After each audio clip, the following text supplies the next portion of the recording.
সিগিরিয়াতে আমরা চলে গিয়েছিলাম সারাদিন ঘোরাঘুরি করার জন্য বাইরে। তো সেটা কোথায় গিয়েছি সেটাই থাকছে এই ভ্লগে।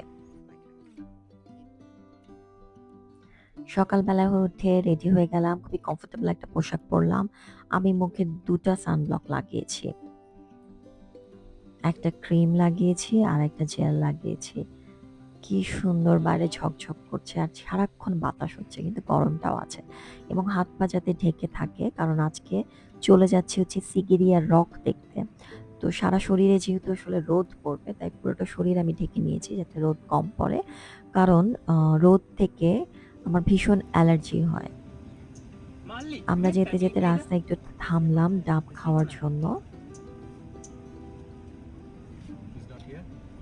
এখানে এরকম বাঁশের ছাউনির মধ্যে নানা রকম ভেজিস পাওয়া যায় এবং এগুলো দেখেই মনে হচ্ছিল যে ঘরের কোণে এগুলো চাষ করা হয়েছে সেগুলো উঠিয়ে এনে এখানে বেচতেছে। এত ভাল লাগছিল দেখতে। বিভিন্ন রকমের ফল।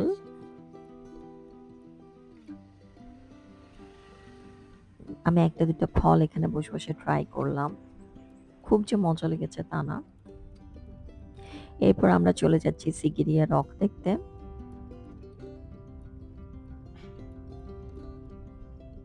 সিগিরিয়াতে আসেই সবাই এটা দেখার জন্য সিগিরিয়া রক। এটা লাল মাটির একটা রাস্তা এবং লাল মাটি, একটু ভেজা, ভেজা মাটি এসব মিলিয়েই হচ্ছে সিগিরিয়ার এই জায়গাটা। আমরা ৫,০০০ রুপি দিয়ে একটা সিএনজি ভাড়া করলাম যেটা সিগিরিয়া রকের বিভিন্ন দিকে আমাদেরকে ঘোরাবে।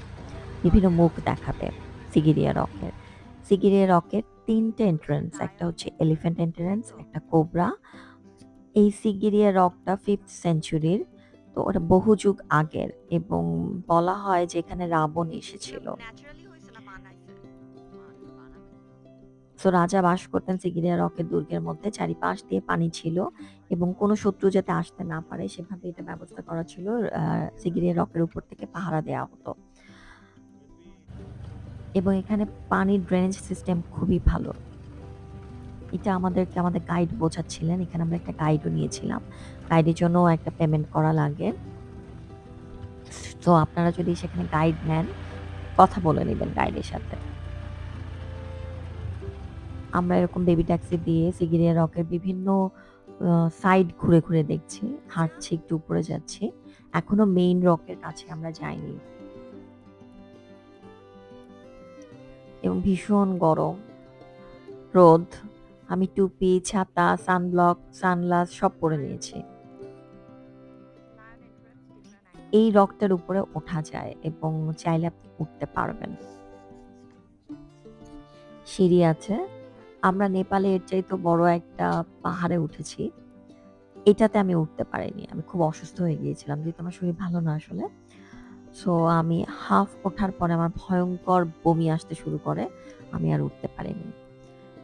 এখানে ঘুরতে, ঘুরতে সিএনজিওয়ালাই আপনাকে নিয়ে আসবে। এই বুদ্ধের একটা মূর্তি আছে সেটা দেখানোর জন্য। সো এটা আমরা একটু দেখলাম। প্রত্যেকটা জায়গারই হিস্ট্রি আছে। সে হিস্ট্রি গুলো বলে। আমি এত ইন্টারেস্টেড ছিলাম না হিস্ট্রি নিয়ে। সেজন্য খুব একটা আমার শোনা হয়নি হিস্ট্রিটা।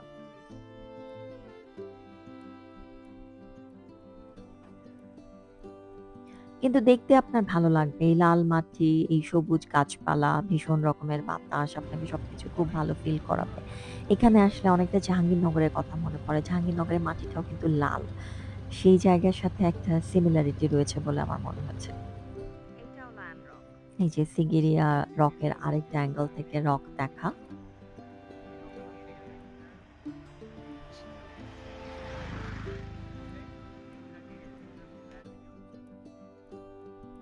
এরপর রাস্তার মধ্যে যখন সিএনজিটা থামলো আমাদেরকে দেখানোর জন্য রকটা আরেকটা অ্যাঙ্গেল থেকে, এই রাস্তার অ্যাঙ্গেল থেকে, আমি সেখানে আবার একটু মডেলিং করে নিলাম। এরপর আমরা রকটা দেখার জন্য একটা ক্যাফের কাছে আসলাম যেখান থেকে বসে, বসে আপনি খাবার খেতে, খেতে সিগিরিয়া রককে উপভোগ করতে পারবেন। এটাও খুব সুন্দর। আমরা এখানে একটা ড্রিংক নিলাম। ড্রিংক খেতে, খেতে রকটা দেখলাম। আর এরকম চারিদিকে হচ্ছে পদ্ম ফুল রয়েছে লেকের পাশে। পদ্মগুলা খুব সুন্দর। আমার তো মনে হচ্ছিল একটু বাসায় নিয়ে যাই। কোনোভাবে যদি পটের মধ্যে রেখে ফুল ফোটানো যায়। এই যে বানর, চারিদিকে বানর। সিগিরিয়া রক দেখার জন্য আপনার টিকিট কাটতে হবে। টিকিট কেটে নিলাম।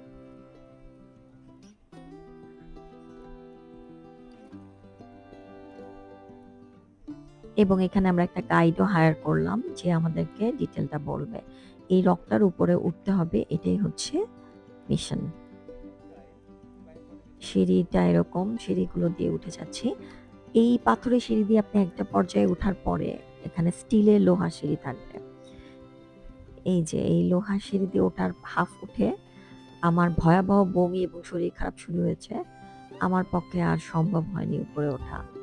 আমি উফ করে বসে তারপর নেমে এসেছি। এই যে এরকম এসব সিঁড়ি দিয়ে উঠতে হবে আসলে। এই যে লোহার সিঁড়ি হাফ পর্যন্ত উঠেছি। এটাই অনেক বেশি আমার জন্য। কিন্তু এটা আসলে নরমালি আমার উঠতে পারার কথা। আমি এর আগে উঠেছি। এই যে এটা হচ্ছে কোবরা ফেসিং সিগিরিয়া রক। এরপর এখান থেকে আমরা বের হয়ে গেলাম। প্রায় ২-২.৫ ঘন্টার মতো সময় বা তার চেয়েও বেশি সময় আমরা এখানে কাটালাম। প্রায় বিকেল হয়ে এসেছে। এখন খাওয়া-দাওয়া করব। সেটার জন্যই খুঁজে বেড়াচ্ছি রেস্টুরেন্ট। একটা রেস্টুরেন্টে গেলাম, কোনো খাবার নেই। এখানে এটা আরেকটা ডিফিকাল্টিজ কিন্তু। খাবার খুব একটা সব জায়গায় পাওয়া যায় না। অনেক রেস্টুরেন্টে গেলেই খালি দেখায়, বন্ধ। মানে টাইমের পরে চলে গেলে খাবার পাওয়া যায় না। এবং খাবার খেয়ে খুব একটা আরামও পাচ্ছি না। রাস্তায় যেতে এই ধরনের গার্মেন্টসের এই যে জুটের কাপড়গুলো দিয়ে নানা ধরনের কার্পেট তৈরি করা দেখলাম, যেটা আপনি ম্যাট হিসেবে ব্যবহার করতে পারেন। আরাম, সফট এবং ধুয়েও ইউজ করা যাবে। কিন্তু আমার হাসব্যান্ডের পছন্দ হলো না বলে আমি কিনতে পারলাম না। এই যে হাতি, রাস্তায় হাঁটতে আপনি প্রচুর হাতি দেখতে পারবেন। এরপর আমরা আমাদের রিসোর্টের পাশেই একটা জায়গা পেলাম। সেখানে দুপুরের খাবার ছিল। ওরা বুফেও করে কিন্তু বুফেট তো বন্ধ হয়ে গেছে। তাই আমরা আলাকাতে অর্ডার করলাম। ইয়েলো রাইস খুবই মজা ছিল খেতে। ভালো লেগেছে খালি রাইসটাই। এরপরে চা খেলাম। চা খেয়ে তো পৃথিবীর কোথাও শান্তি নেই। এখানে তাও একটু শান্তি পাওয়া যায়। আমি যে টাইপের চা খাই। সো একটু ট্যালট্যালা, একটু স্ট্রং এ ধরনের একটা চা খেতে আমার ভালো লাগে। চা খেয়ে তারপর চলে যাচ্ছি হোটেলে। সারাদিনের ধকল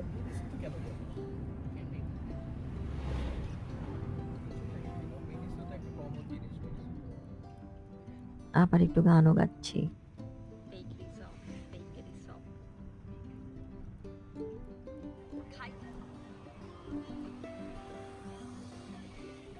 এরপর আমরা চলে গেলাম হচ্ছে ফুড সিটি। এটা একটা সুপার মার্কেটে। এখান থেকে একটু হালকা খাওয়া-দাওয়া কেনাকাটা করব। আপনি দিলমার চা এখানে খুবই ফেমাস। সো আপনি দিলমার চা কিনতে হলে এ ধরনের সুপার স্টোরে চলে আসলে আপনি খুব ভালো দিলমার চা রয়েছে সেগুলো কিনতে পারবেন। চলে এসেছি রিসর্টে। সারাদিন এই ছিল আমাদের ঘোরাঘুরি। এই কড়া রোদে ঘুরতে হলে কিন্তু আপনাকে অবশ্যই প্রোটেকশন নিতে হবে। এটা মাস্ট। সো এই জিনিসগুলো সাথে করেই নিয়ে আসবেন।